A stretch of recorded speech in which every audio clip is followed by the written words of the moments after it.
Welcome to our latest Masterclass, a 3-minute guide on how to get your restaurant labour margin down to 25%. In a recent LinkedIn post, one of the contributors on LinkedIn from hospitality industry listed the elements that were making his life hell: national insurance, business rates, national minimum wage, and of course 20% VAT. He finished by saying that this was particularly difficult for businesses in hospitality who were facing labour percentages of, and I quote, 30% plus. As someone who's owned and operated restaurants, as well as providing advice to major chains and pro bono advice to independents in my capacity as hospitality partner for Brighton and Hove City Council, I know a thing or two about labour costs. This knowledge was greatly assisted by my early career working in product management for flagship brands like Ski Yogurt and KP Nuts, then as an award-winning marketing director at Grand Met Restaurants with 400 steakhouses. A key part of my job in those roles was sales forecasting. I opened a restaurant in Dublin some 25 years ago as a franchisee from a South African chain called Spur. I employed a South African general manager as he knew the intricate details of the operation. However, in South Africa there was no minimum wage for front of house staff who received a percentage of their sales. For that reason, he hired like crazy and the place was packed with waiters. This meant that the labour percentage was in the high 30s, not an affordable outcome.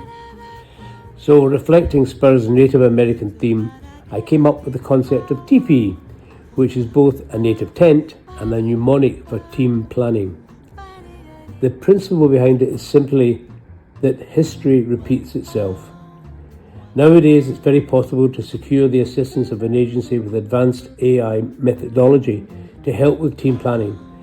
But if you fancy a no-cost go at DIY, this is how I did it. Everything is driven by covers, so you have to record covers by week, by day, and by hour. The latter is more time-consuming as it has to be done manually, but 4 weeks data is sufficient to create a pattern. You then prepare the forecast for the coming period, showing the covers laid out as above. You convene a team meeting with your front of house staff and get a consensus on the number of guests a single staff member can deal with, so the guest receives excellent service. In my case, it was 12 guests to 1 server. You then take each hourly forecast and divide the covers by 12, and that gives you the number of staff required for that hour. If, as was often the case, the actual number of covers forecast for the first hour was significantly lower, staff were contacted and their hours were rescheduled to match the revised forecast.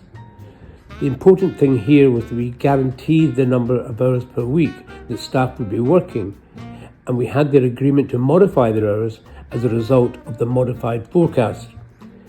As a compensation for this flexibility, we paid them more than the minimum wage. In terms of back of house, I balanced the number of staff in the kitchen with the number of staff front of house, although the back of house team had a higher hourly rate on average.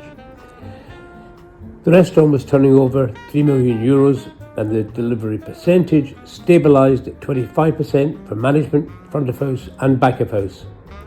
However, you don't have to have such a high octane operation to achieve the same result. In Brighton, I owned a restaurant called the Old Bank, which had just 67 covers as opposed to 160 in Dublin. Annual gross turnover was £1 million, and yes, we delivered the margin of 25% using exactly the same technique. So I hope you find those tips useful. If you've got any questions and you want a bit more information, just drop me a WhatsApp or an email or give me a ring. Anyway, good luck going forward.